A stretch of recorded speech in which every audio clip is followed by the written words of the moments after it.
Hello, everyone. I am Dalia. And I'm Alma. This is Nightmare on Fifth Street, a horror movie podcast. Did you hear of the nightmare on Fifth Street? Did you hear of the nightmare on Fifth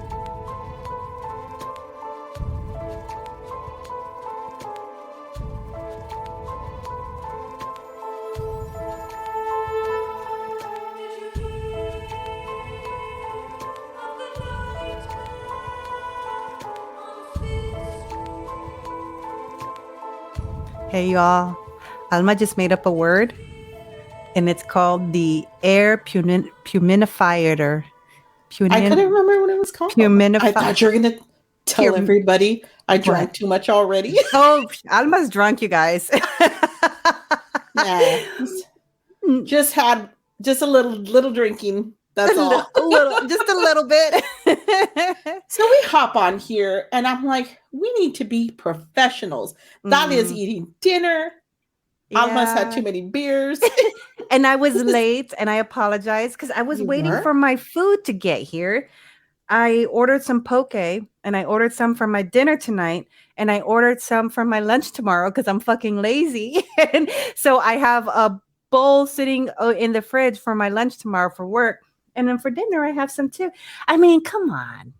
You're so cute. Really You've always done that. day. It's not lazy. It's you're being prepared for the next day. You always think of like future Dalia wants to eat this. So I can order extra. But me, I am not smart enough to think about future me. I'd rather just get hangry later. And I don't have shit to eat. Hangry? Yeah. That's okay though. You have a very, very sweet, enabling husband who's there for you to help you out. Can I tell you that I don't know? We were describing like me in this relationship, and I'm like, I'm not dramatic, and I'm not. Why are you making that face? That's not me. I am so level-headed. I'm just old and I just want to spoil myself every day now because there was no. First of all, you're not old. Secondly, you've always been that way. So it's just like you've just always been the way you are. You've just stopped apologizing, and that's okay. Oh, that's okay. That's totally fine. All right, so I accept you, and I love you, regardless of your very obvious Is this an faults. intervention all of a sudden? I feel attacked. Well, here's the thing, though. No, I think it's cool that you feel comfortable being able to just let it go, and that's fine. Your children are grown. You're in a comfortable place where you can just tell them to fuck off now because they don't need you. They don't need you, Alma. Yeah, like I'm already like I think I'm just tired of the hiding in the car from people. Now I just say it out loud. That's where the acceptance. You're scary. You're scary. Yeah. I'm like, fuck y'all. I'm gonna be in the car. Nobody bother me. I'm leaving to get away from you in particular. And that's just how it is. And I've accepted it, and we've all moved on. It's funny though, because as I talk to you, I see Chucky like behind you, your Chucky doll that we premiered last week's YouTube episode. Chucky's just sitting back there, and Chucky's hair looks a little fucked up. What has Chucky been up to? Because he roams around the house at night, making sure everybody shuts up and leaves me alone. You should get the little knife while the kids are in bed and like get under the door. That would be great. That would be great. Oh man, I'm glad I turned off the mic because I really laughed at the thought of that. That's really funny. Yeah, good time. So we're here to talk about horror movies. Horror movies is fine, but that's not what our podcast is about. Our podcast is about horror movies, and I'm trying really hard to pronounce it. A little too hard. That's what he said. Okay, what movie, Alma? Tell us all about it. We picked Bloodthirsty. It's from 2020. available on Shudder, Tubi, and Vudu. I didn't even realize when it snuck onto Shudder because I had seen it pop up on Tubi because I have been enjoying Tubi because I don't mind commercials. And when you watch a movie, it'll play like a couple more movies after that. And I have my TV on all day, so I really appreciate that. And I don't mind the commercials at all. But this one popped up on Shudder, I don't know when. It was written by Wendy Hill, Tout, and Lowell, and directed by Amelia Moses. It stars Lauren Beatty as Gray, Catherine Kingsell as Charlie, Michael Ironside, yes, I know, as right? Dr. Swan, Craig Brick as Vaughn, and Judith, I don't know if it's Buchan as Vera. I'm not And that was the caretaker, right? So, okay. So the movie, the short summary that we got off of IMDb is Gray is an indie singer who is having visions that she is a wolf. When she gets an invitation to work with notorious music producer Vaughn Daniels at his remote studio in the woods, she begins to find out who she really is. Can y'all guess? Yes, I wonder. I wonder maybe as the movie poster giving little pieces away. Yeah, I was like, so it's gonna be. You see the fangs in that picture on the poster cover. I like the poster cover, by the way. I did like too. The art. Yes. Mhm. Did you notice it was the art that the girlfriend? I think it is the same, right? It is. I think maybe it is. But it's at least reminiscent of it because there's a portrait that her girlfriend draws, paints. And at the end of the movie, they reveal it. It's a portrait of the main character who is Gray. And it's just really great. I love that picture. Loved it. Love that. And I love that I know we'll get to it later, but I just love that. You can't just say we're spoiling everything here. Everything. So just, okay. This is a newer movie. If you haven't seen it, go watch it first if you want to do that. That way you can view it before we completely. We're going to fucking ruin it for you guys. And we're going to put thoughts into your head. But if you haven't seen it, we're putting thoughts into your head to ruin your own opinions. All I was going to say was at the end when Gray sees the painting, she looks at it and she says that her girlfriend had she sees me for who I am, and then blah blah blah. But it was just interesting because it was just a really stunning painting that she had done. But anyway, so we have this indie singer, and they call her an indie singer. Why did they call her an indie singer? She looked pretty fucking popular. Yes, they had this whole photo shoot being done in the beginning, and that's what kind of confused me. Because sometimes you see that's why when people write stuff up and what's viewed is a little different. But they had this whole photo shoot and it threw me off because it made it seem like this was a huge, very well-established celebrity singer, musician, and she is taking all the pictures. There's a bunch of photographers. But it says that was her first album, and now she's going to be making her follow-up album, and this is where all the pressure's coming in. Is it going to be as good as it? She wants to surpass it, and someone has contacted her so that they can help her make her next album. But she's not small time. It didn't look like small time. Definitely did not look small time. That's why maybe I'm misunderstanding the term indie, because I always thought indie was a little bit more like self kind of, you're doing it yourself and all that. But anyways, that's beside the point. It just confused me for a minute because she looked really fucking popular. And I do want to say real quick that I am a big fan of Shudder. I love Shudder. I fucking love Shudder. And that's where we found this movie. However, I hate the inconsistency of the fact of no closed captions on some of the movies. And okay, I kind of get it for like the less popular movies. Like it's kind of hard. I know it's expensive. I get it. I still think you should try harder to get those captions. But this one is a pretty popular movie. It's being It's heavily promoted on Shudder. That's strange. I had captions. I didn't. I did. I know specifically because but you get yours through AMC, right? Actually, I have both. Oh, maybe that's the difference. Because you know how you get subscription channels through Prime? Mm-hmm. I have a bunch of them through Prime, but I also have the separate app. Yeah. So maybe I watched it through the Prime app because. Oh, I think you said you also saw it on Tubi though. Yes. Well, maybe I was watching on Tubi when I saw it.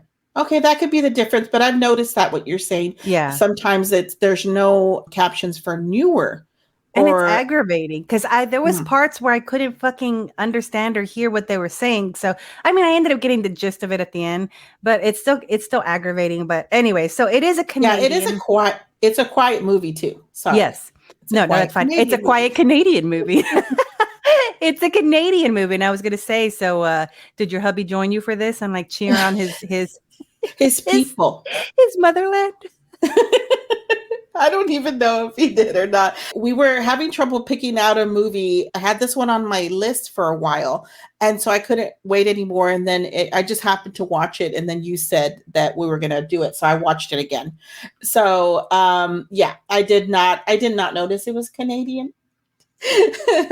Even though it's really not that big a deal when it is, but for some reason we always bring it up like it's a Canadian film. It's just a little bit more north. I know it's funny because Canada is such a huge fucking country, and we're so funny with making it a point of saying it's Canadian and like Sean like being from Canada.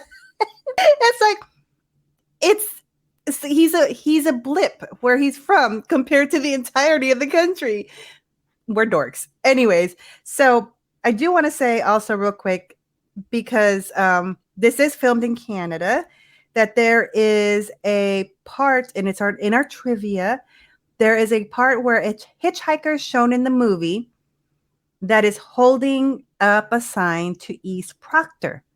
This is also a fictional name of the village with the Slaughtered Lamb pub at the start of An American Werewolf in London.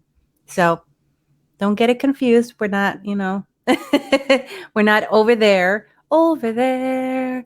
Don't do that. Don't do that.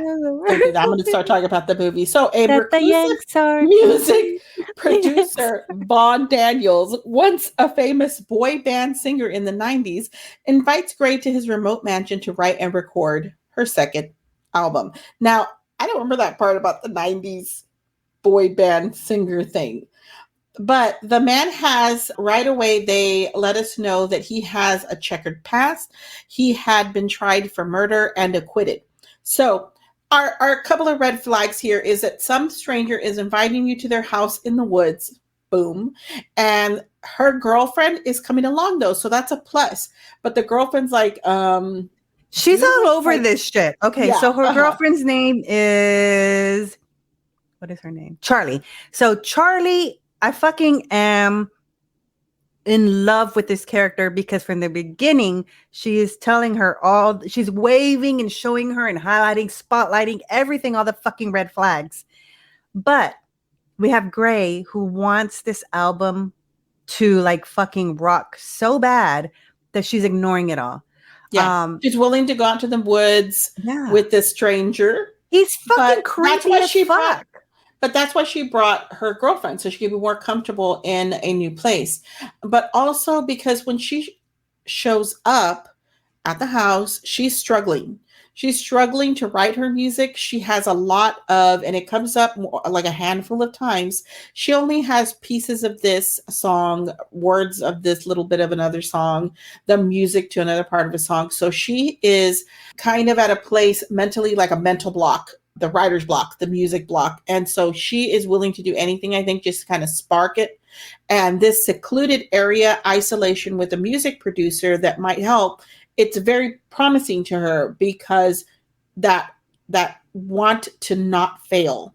Like she wants to continue. Because she did so fucking good with the first album. Yeah. And it's those expectations, the pressure. Mm-hmm. And I don't think it's more, it's like I have to be successful. It's more of, I don't want to fail. Exactly. Than it is, I want to be superior and amazing and awesome. Right. So when they show up, the caretaker Vera is oh my God, what the fuck is up with that lady? They gotta be weird. They got to be like at night. Oh my no God. One will come in the dark. I love that. Okay, real quick, I do want to say that driving up to the fucking property, because this is property. Okay, there's a huge house and they have all this land around them and everything. It's beautiful out there. It's snowing. It's gorgeous. But as they're driving up there on this kind of like I would say dirt road, but it's covered in snow. Gray is driving. Now, Gray is a vegetarian. Oh, sorry, vegan, and it comes into play later. She accidentally runs over a bunny and kills it. And it freaks her out. And she's sad and everything. And I love the way Charlie was all like, didn't kind of want to tell her, but she's like, is it dead? It's like, yeah. So that tells you right there that, you know, she's a vegan. She accidentally kills this poor bunny. So she's got a good heart. She's caring, all of this stuff. I did want to tell a story real quick, though, because she, you know, when she ran over that bunny, it reminded me of the time. I don't know if I told you this story. When I was in the military, when I was stationed in San Antonio, on base, I ran over a squirrel. It's possible. This fucking squirrel ran out in front of me, went under my car, and I ran over it, and I freaked out. I just the thought and knowledge that I had killed this squirrel, because I looked back in my rearview mirror, and yeah, it did not survive, that poor baby. I'm sorry, R.I.P. But I just happened to visit you that day. That's why I remember. Was it? Oh. I went. I don't know what I was doing there. I just visited you. This is so embarrassing, but also so stupid. Well, both embarrassing and stupid. Anyways, I called up a cop friend of mine that worked on base. So he was a military cop, and I reported myself. What the fuck does that even entail? Like, what do you report yourself for? I told him. I said I killed a squirrel. Is there something I have to do? I don't even know where the thought process. Because it freaked me out so bad. It happened on base. I was a new driver. I remember you cried a lot. I didn't know the rules. How did it work? You kill a squirrel, you're supposed to say something right. You just run over it some more so nobody notices. It gets squished into the pavement there. I know that it's oh my awful, God. but I remember you telling me that day because you were crying. And it was sad. It was just even the thought of it still today is just like he thought I was a fucking idiot. He was right. Don't bother me at work. It kind of reminds me of the frog. That was serious. Okay. And we didn't call a random stranger. It was our brother-in-law. That's what he's there for, to help. That is true. All right. That's what these cops are in your life for. Come and take care of stupid animal shit. Part of Gray's dreams that she's having these dreams. One of them was of her eating a rabbit. And some of the things that she considers hallucinations. I'm not sure if they're during the day or if she has them during sleep, because at one point, this one was a dream where she woke up after dreaming that she was eating a rabbit. And of course, it's traumatic for her because she is vegan, because during one of the first dinners that she has with Vaughn and her girlfriend, she explains that when she learned where the meat comes from, where the food's coming from, that's why she had been a vegan since she was 6. She has also spoke about her life in foster care. Sometimes she had foster parents and other times it was just okay. So I do like that she has this relationship with her girlfriend where it seems like they tell each other everything, but they also are taking care of each other. But it is like Charlie's taking care of her, like physically, mentally, making sure she's all right and being with her. Exactly. That's why it makes me so sad that we see this relationship where it's obviously a very close relationship, like you said, very supportive. And when Charlie's trying to point out to Gray all of these red flags of what's going on, that Gray just discounts that and just is like, she doesn't listen to her. She's so into what she's trying to accomplish with her new record that what Charlie is telling her is like, she just ignores her. So that's why it's really sad, because she obviously loves her. She brought her up there and everything. And then every time Charlie tells her something's up, she's like, oh, you're not being supportive. You're not this or that. It's like, damn. And you can tell that Gray at this point also is acting out of the norm for her behavior, because Charlie is like, you're not being yourself here. She's seen obviously Gray at her worst. She visits the doctor. She has to take medication because they believe that the things that she's seeing or dreaming are just hallucinations. So that type of thing, you can tell that Charlie's been with her during like the deepest moments. And I like her. So Charlie is an artist. We mentioned that earlier. And I love that she decided to take this time to be creative. Because I'm going to tell you right now, if I was in that location where they went, I'm not going to be doing shit. I'm not doing shit. I'm not, because this is her work. This is what she does. It's her passion. I don't care though if it's your passion though. I'm not going to be working because she's inside. She's inside painting. Fuck that shit. I'm outside exploring. But I don't know. You know me. I'm always trying to look for reasons to be on fucking vacation. We end up finding out that on this beautiful property, dude hasn't left his house or his property in years. And I'm telling you, I'm here for it. He says he has everything he fucking needs. It's a big fucking house. And then outside, all that land around him, man, that's fucking goals for me. That's gold for me. Can you imagine? I mean, sometimes I live in a small house. Sometimes I'm here in my little house in my little yard doing the same thing. It's like, I got Amazon delivery. I got Uber Eats. I got all that shit. I don't need to fucking ever leave my house. Can you imagine though if you had all that space? And Charlie thinks that's weird. I'm like, no, girl. Well, goals. Her thinking it's weird lies in the fact that Vaughn is strange. We can call him strange. We can call him a weirdo. When they finally discuss openly that he was tried for the murder of Greta, who is either his wife or definitely a significant other.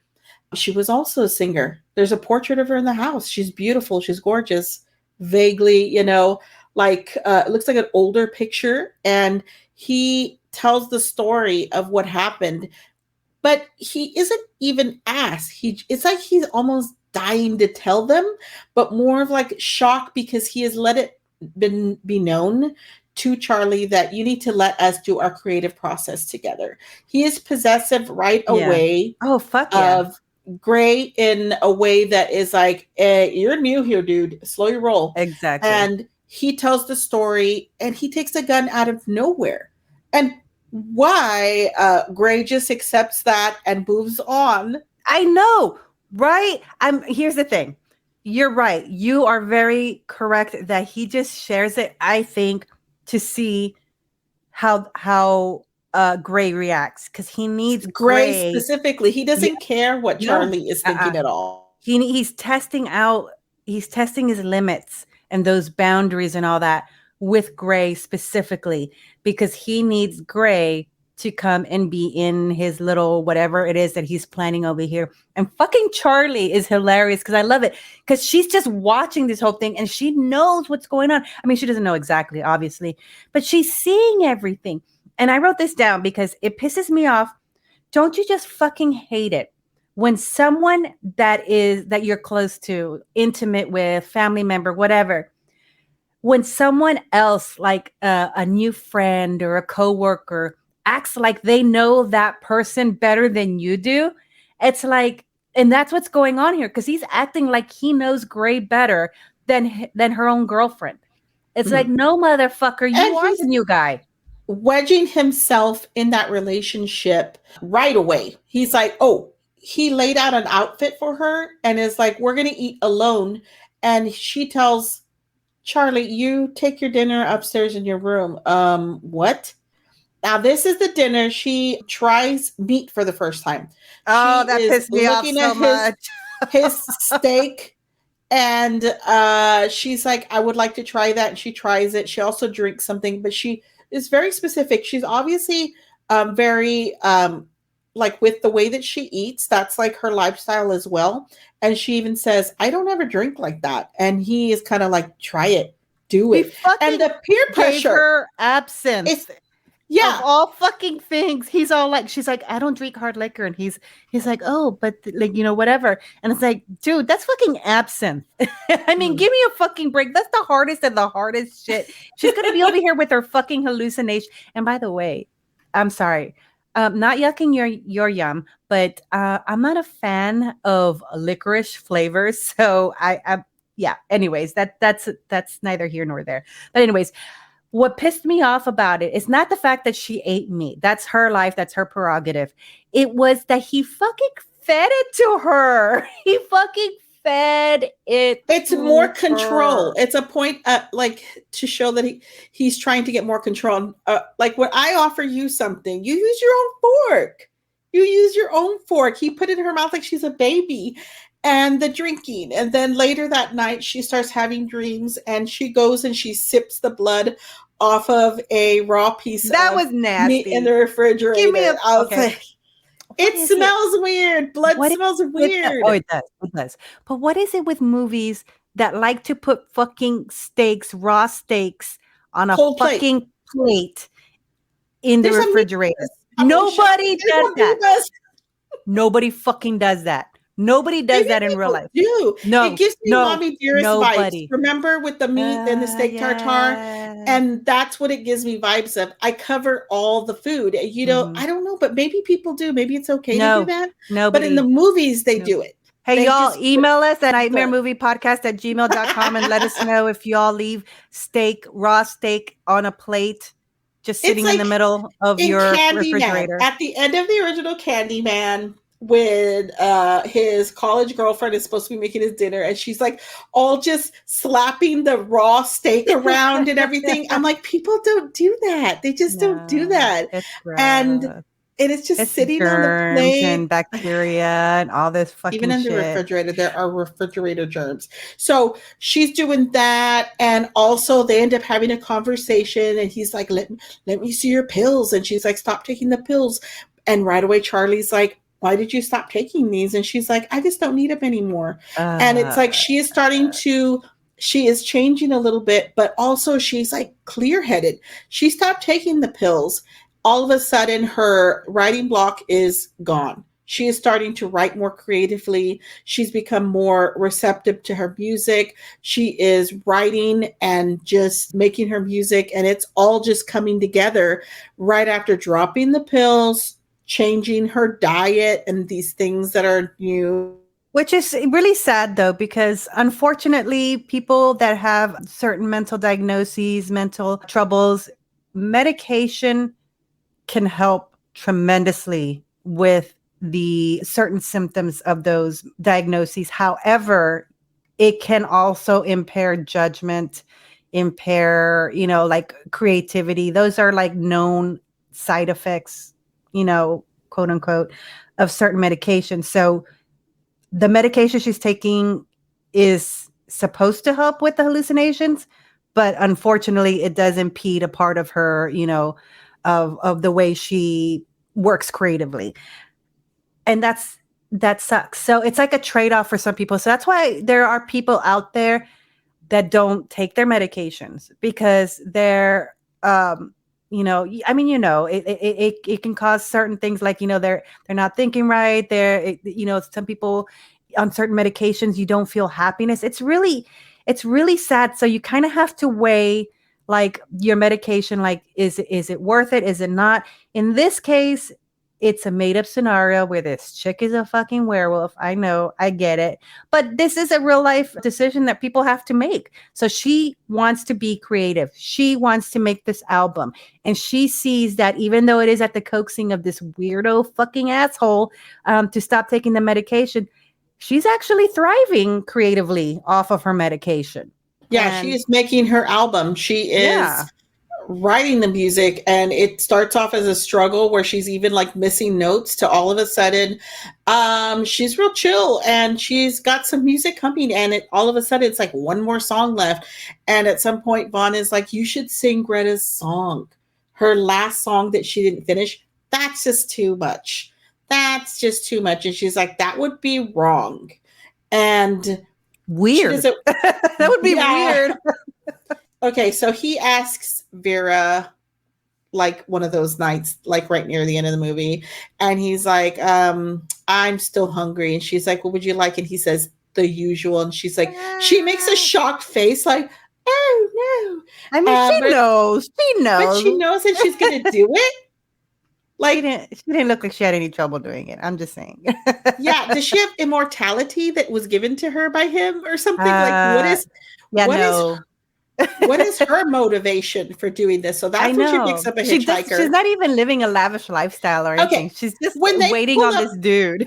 yeah, that's not fucking worth it. I gotta have something. I better Yeah. have a beautiful house as big as yours if I'm gonna murder for Right. you. You know what I mean? Vacations galore. A villa somewhere. You know. Private chef. No, but she's a private chef. I know. Yeah. But I I'm want like, my private chef. I ain't fetching your food and that's a murder food. You ain't chefing. You ain't chefing. ain't chefing your food. Fetching. I ain't fetching. I said chefing. But she does. She gets the hitchhiker and then she's like, change of plans, run. Okay. This is, I wanted to bring this up real quick. Yeah. When you said at the beginning of the movie, when they pulled up on the property, I thought you were going to mention pulling up on the property. There's all these vehicles and work equipment on the property.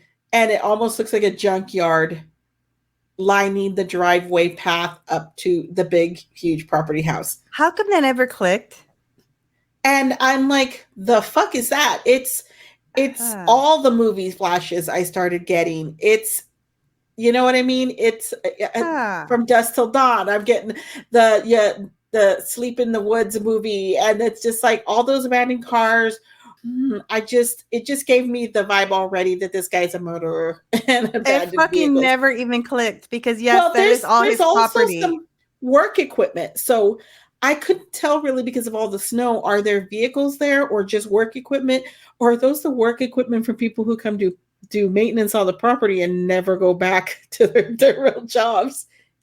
Someone's got to eventually look for the food. Like, I mean, the people. People/food. So, but it was creepy though, because she picks up the hitchhiker for Vaughn. She picks up the hitchhiker so he can eat, but it's not enough that he's going to eat her. This poor young woman needs to run for her life because he wants to hunt her. And that's fucked up. That's fucked up, guys. I'm just saying. And he's just like all covered in blood, just kind of sitting there all happy in his seat. And Gray ends up, I think, the same night, and she goes and finds a rabbit in the woods. Or it could have been the same night that she took a bite out of him while sitting at the table. Oh my God. He was fine with it. He was totally Who's going to be it? fine with you biting their face? No one. A weirdo murderer. That's who is fine with it. Not shaming anyone's kinks. We're just saying. Just like she took a chunk out of his cheek and he without his consent, but then he ended up liking it. Don't worry about it. Yeah, he's like, don't worry about it. It's cool. We're friends. Like, everything's cool here, man. He loves the turn she's taking. Like, she is losing herself and he's loving it. And everything that she does that is against her core being, everything that's not her, he is enjoying. Charlie obviously does not like it. She's trying to help. And this motherfucker, he went up to Charlie and Gray's girlfriend and told her, you don't know her like I do, blah, blah, blah. I'm like, the typical, and she doesn't need you, and you don't understand creatives like us. We're way better than you. And she decides she's gonna take off, but she stays there for a minute with Gray, and they get in a fight where she loses control, and she's very strong now. Charlie's like, okay, she knocks her unconscious, and Gray is like, run, get out of here. And she does. And I like that she knew something is wrong here and you need to get to safety. She flees, but they end up showing her turning around and coming back. And we're like, why are you coming back? Why are you coming back? So but they have a big conversation, her and Vaughn, where he lets all the cats out of the bag. And you could tell what was going to end up happening here, with the big reveal in the movie. Yeah, I mean, we all knew, but it was just interesting. We didn't know how he was going to lay it out for her, how he was going to tell her. We didn't know how it was going to turn out with Charlie. I feel so bad for Charlie because she got attacked by Gray, who is never again, this is just not who she is to the core of her being. This is antithetical to what she is. Sweet is that Charlie turns around and comes back. And this is what Gray later mentions. She saw who I am and she still wanted to be with me and save me. And Vaughn It's was that telling her, saving you part. stay here. Yeah. And Vaughn was like, you have to stay here and I want you to stay here at the expense of Vera somehow gets her to come back to the property. And it's like, how did Vera get her to come back? Because thank you. Yes. Thank you. Gray is like, I'm leaving. I finished the album. I only came here to do that. I don't care what your relationship is to me. You helped me get my album done, and that's all I needed from you, and I'm done with you. And she walks away. She But was then, ready to go yes. bye-bye. Yep. And then he tells Vera, bring her back. How the fuck does she get her to come back? I wrote that down in my fucking notes. I like how they didn't show us how the caretaker got her back, because we see Gray run out of the house with her bag in hand. She might have even jumped into the car. I don't remember. But either way, we see Gray leave the house. Next thing we see is fucking Gray laying on the floor of the sound room. And it's like, okay, so they didn't show us how Vera got her, because it's like, does she have magic? We're supposed to be wondering, like, if she's a regular human being, no way she could have gotten her. She wasn't hurt or scratched or anything. Vampire hunter. She's like a reverse Van Helsing. Like, she's the one who captures the things instead of helping and killing the bad thing. And so she's so pro at it. That's why she does it. So she turns into a full-on werewolf. Fucking cool. I love it. The eyes, the nails, all that. So this is all practical effects. There's no CGI. Mm-hmm. They did this all themselves. This movie was filmed in 3 weeks. And so they were very smart with the way they did the makeup and the nails. Oh, the nails always gets me when the fucking nails do that. I don't want to talk about it. Anyway, because there's something about nails, like when they rip off or whatever, it's really gross. It's really gross. It really fucking is, yeah. Gore that they have in this movie is very well done. They use the lighting well, minimal cast, good little, like the setting of each of those scenes is really good. So she has her change, and then they both end up like later at some point covered in blood, and she thinks it's Vaughn who's killed her girlfriend because she ends up finding her outside dead. And I do this thing all the time when I like someone and then they end up being dead, and I'm like, oh, they're fine. They don't show it. It's like off screen. That's true. They did show us that she was for sure dead, because Gray grabs Charlie's arm and drags her. As you know, she's laying unconscious, not dead. Just moving her out of the way. Vera comes out to try to kill her. What was the point of that? What was the point of her? I don't think she was trying to kill her. I think she was trying to scare her and make her think she would kill her, because she was missing, and she was like right in front of her. So I think it was more of like, I'm making her think I'm going to kill her. What was I going to say? Oh, I want to go back real quick to them changing. What is it with movies? And I'm sure there's one out there or a few, but what is it with fucking werewolf movies that every time somebody turns, their fucking hair is jacked? Why can't they have beautiful hair? Why can't their hair be even more voluptuous and voluminous and shiny? No, it's always this fucking scraggly ass bullshit that's like, Dalia, it's gonna look like Chucky's hair. Once you've done some murdering, you've done some rolling around in the ground or whatever, your hair's not gonna look good. But when they first turn, give me a break. Give me some really nice. You think werewolves should have better hair? I think they should have better hair. I mean, because look at their bodies. They all get all fucked up. And that's the other thing. I wouldn't want to be a fucking werewolf if I had to go through that excruciating pain every single fucking time. That's what we're going to give the review on. I don't want to be a werewolf. Like when we're always like, how would you survive this movie? Or how would you choose to die in this film? Like if you had, are you going to survive this movie? I would survive this because I wouldn't go out in the fucking woods to be with some weirdo. So I'm fine. But I also don't want to be a werewolf because they're never like a happy change. It looks horrible. It's never like turning around like Wonder Woman or some shit. Ooh, Wonder Woman, let's do that. All of a sudden, somebody needs to make a werewolf movie where you spin like Wonder Woman. No, it's like bones cracking, nails fucking coming off, teeth coming out of nowhere, and Yeah. your back is always having to do something strain. I got a bad back. I ain't doing that shit. That's not, no. Yeah. That's why you want to be a vampire more if you're going to get changed into something, Yeah. because that doesn't look painful. That doesn't look You painful know? at all. What? You like go to sleep and you wake up and you're a vampire and you want to drink blood? Peaceful. Oh, Yeah. That's not so bad. I could do that. And But- sometimes your teeth are retractable, But that doesn't sometimes look they're not. painful. That doesn't look Yeah. painful though. Does Yeah. it? No, not at all. The worst thing is the nails. So Grey gets her revenge in the end, kind of. Kind of, but it's just kind of like just like a little sad ending. This movie was so, I really enjoyed watching it. These slow burner type horror films, that kind of film, it just lets you can just watch it and let it see where it takes you. Psychological. Oh my God. Anyway. I was trying to fuck up that word as much as I could. I think I did good. Yeah, you did a real good job, Dalia. But yeah, so she ends up killing Vaughn because he deserved it.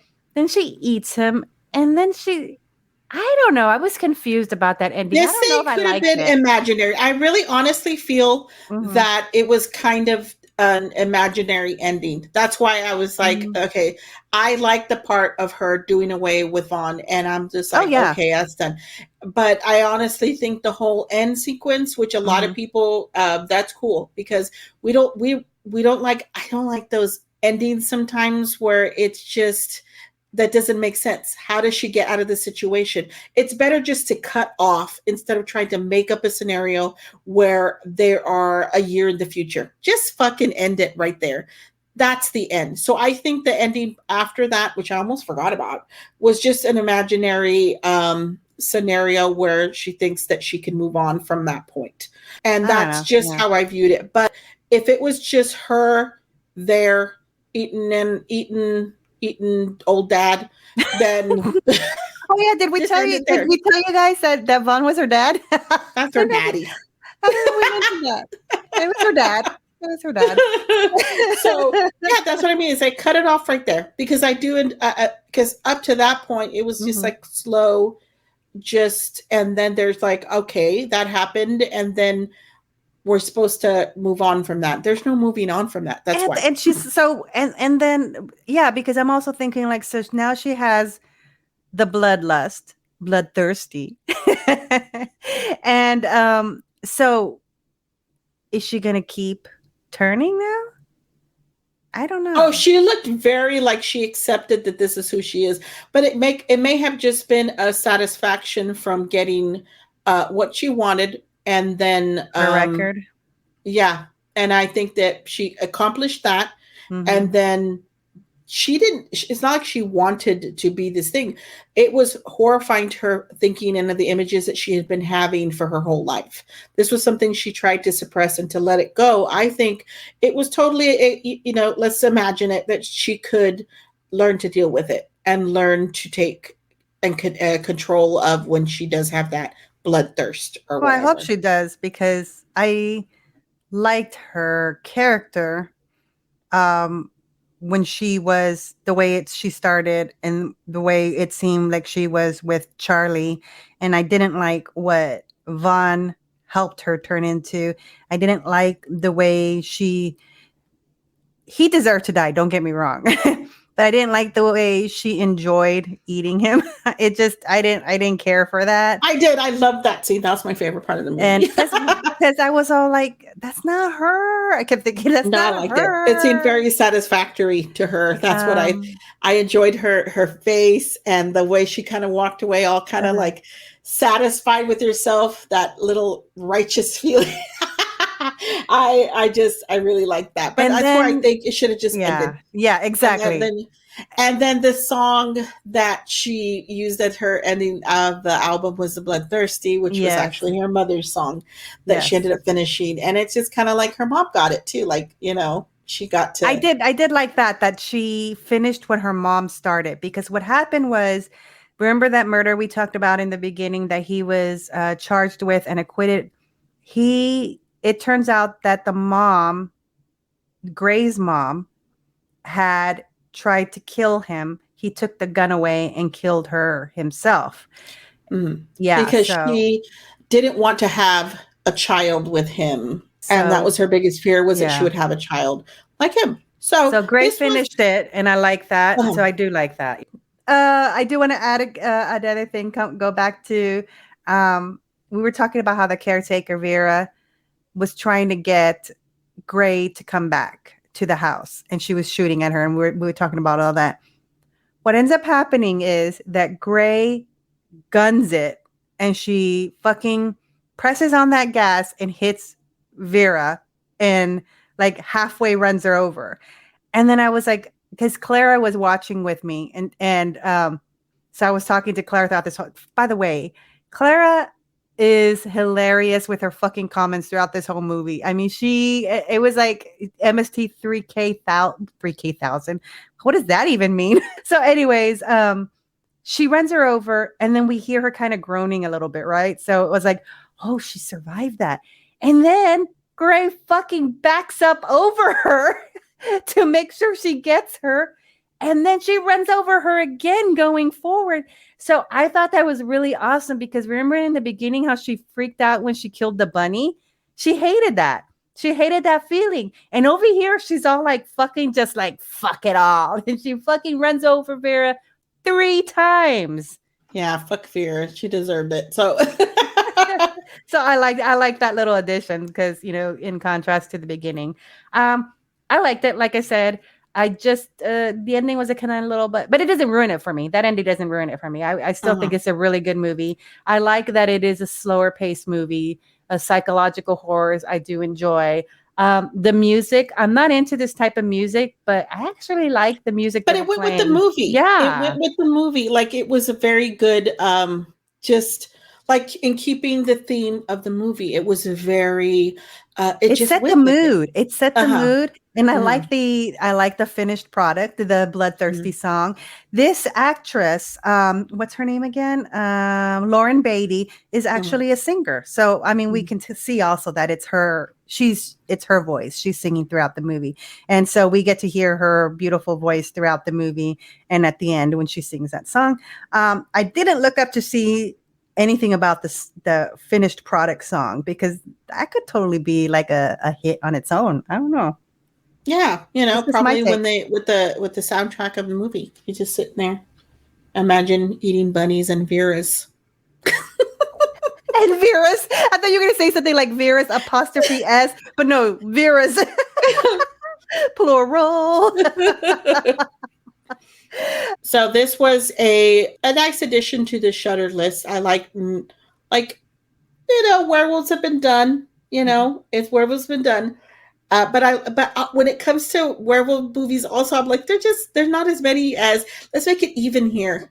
There's a lot of vampire movies. Let's make more werewolf movies, and I like it too when the hero and the villain is the woman. I'm like, as long as there's lots of women in the movie. No, it was it's a good werewolf story. I like that it doesn't get into any kind of lore or try to explain anything. It just is. He's a werewolf. She's a werewolf. This is what they do. There's no, oh, look at the full moon. I like it. It's a different kind of story. Oh yeah, I forgot about that too. We have to wait to the waxing and waning of the moon shit. It's just this is the story. That's why I couldn't be a werewolf either, because I don't pay attention to the time of day or what day of the week it is or whatever. I'd be all like, I forget, and people would end up getting eaten by me because I didn't have my, cage prepared to lock me up for the full moon. You're such a dork. So there you go. That's our movie. Yay. Okay. A couple of quick things I want to come back to. Quote from Clara while we're watching. Everything British is creepy because Clara kept repeating everything they were saying with a British accent. And I'm like, Clara. Oh, I was like, this movie isn't British. I know. And she turns to me, everything British is creepy. And I'm like, what the fuck? She's like, no, just say anything with a British accent and it's creepy. I was just like, okay. All right, Alma. Where can people find us on the internet? Why'd you pause so long? All right, because Dalia's going to be quiet. I say it because we get in trouble during this part. Oh my God, if y'all missed it last oh my gosh, week. she's talking over me again. If you guys missed it last week, it was hilarious. I decided I'm going to give Alma a break from fucking editing, right? We had to record our ending last week. Not a big deal. Like 3 times. Okay. Like so 3 times. Yeah. So sometimes that happens. Not a big deal, right? You edit it, you fix it, and you put it out. Guess who forgot to edit out the 3 endings? This one right here, Dalia. I fucking forgot to edit and out. It was a perfect time for you to do it because I had really gotten tired of hearing my own voice while editing. But sometimes I'm just so annoyed by myself. I'm very self-conscious. I don't want to listen to my voice. And I edit the episodes and I'm always so critical about my portions. Not yours. I can listen to your voice all day. Aww. It's my own personal voice. I'm like, every time I say and I'm like, but I felt so proud of myself. I did Alma a favor because, like I said, Alma is our editor, and I love, and I truly appreciate you, Alma, for all that you do. So I thought I'll do it this one time. I fucking left all 3 fucking. So I ended up having to fix it, you guys. We had a lot of people listen to that messed up. But see, I usually stop listening at the end. I want people to know that Alma is awesome because when I heard the 3 endings, I was driving in my car, hearing me fuck up 3 times, and like even tell Alma, "Oh my God, it's okay, Alma. I'll edit this part out." I was listening to that shit on Apple Podcasts, and I'm like, "Oh, I was horrified." And I called Alma right away, and she's so sweet. She's like, "I had heard it 3 times that day and never heard that part." I stopped because I watched our YouTube video and then I had put it on play and I listened to it and I stopped right when I started saying the socials. Oh my God. I mean, the socials. I am so sorry. And it was so embarrassing. I was in the car. I could do nothing about it. And I just kept thinking, like, people heard this. Oh my God. This is turn so it off too, because I would. I would. So if you need to reach us, you can go to our website at nightmaremoviepodcast.com. Our email is nightmaremoviepodcast@gmail.com.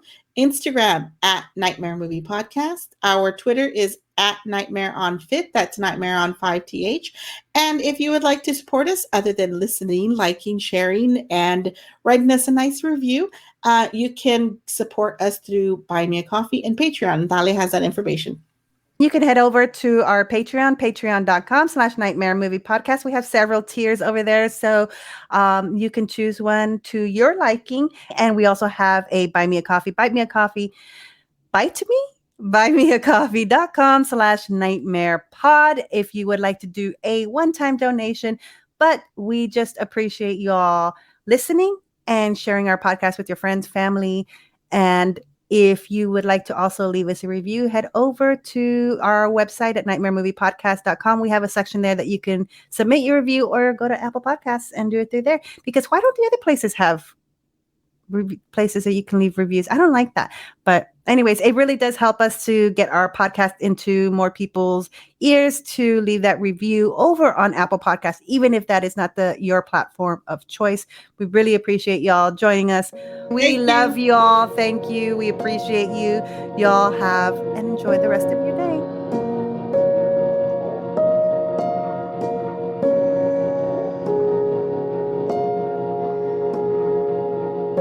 Thank you for listening to Nightmare on 5th Street, a horror movie podcast. If you like what you heard, don't forget to follow and subscribe on your favorite podcast platform. Also, leave a review or share what movie you would like us to discuss. As always, thank you for listening.